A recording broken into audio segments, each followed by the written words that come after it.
सगळी मंडळी एवढं प्रेम पोटी दादाच्या वाढदिवसाला आलात. तुम्ही जेवण खाऊन खुर्चीवर बसून संपूर्ण कार्यक्रम बघितला, तुम्हाला कसा वाटला? हा सर्वांचं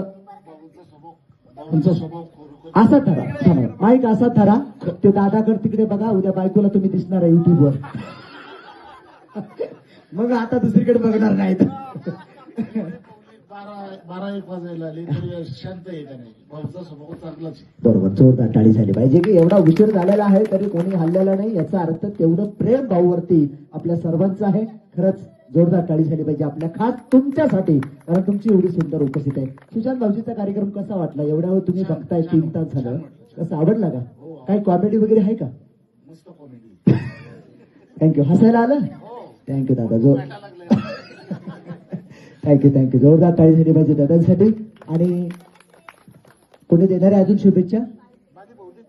द्या ना, या ना दादा, या ना माऊली, या द्या या ना, या.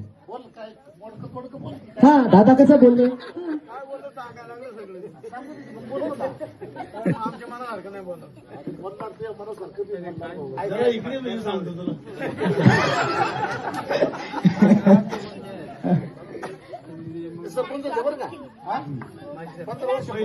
म्हणून तर सपोर्ट करायला आले.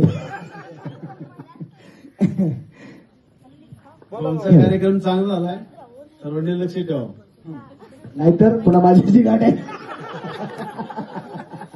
थँक्यू. कसं वाटलं आजचा हा सुंदरसा माहोल कार्यक्रम? कार्यक्रम छान वाटला. हा, आपलं कामही चांगलं झालंय, पब्लिकला चांगलं हसावलंय. थँक्यू दादा.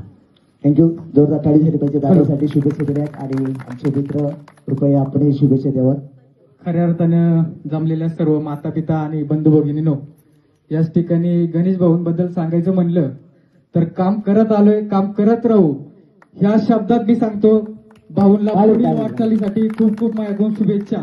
आणि सर्व जमलेले मित्र परिवार असतील, अशोक भाऊ जाधव असतील, माणिकराव पवळे असतील, त्यातमध्ये दादासाहेब शितोळे असतील, या सर्वांचं या ठिकाणी भाऊंना मोलाचं सहकार्य आहे. तरी सर्वचा आशीर्वाद असाच राहो अशी काशाईच्या चरणी प्रार्थना करतो आणि 2 शब्द थांबवतो. भाऊंना पुन्हा एकदा वाढदिवसाच्या खूप खूप शुभेच्छा देतो. धन्यवाद. जोरदार टाळी झाली पाहिजे.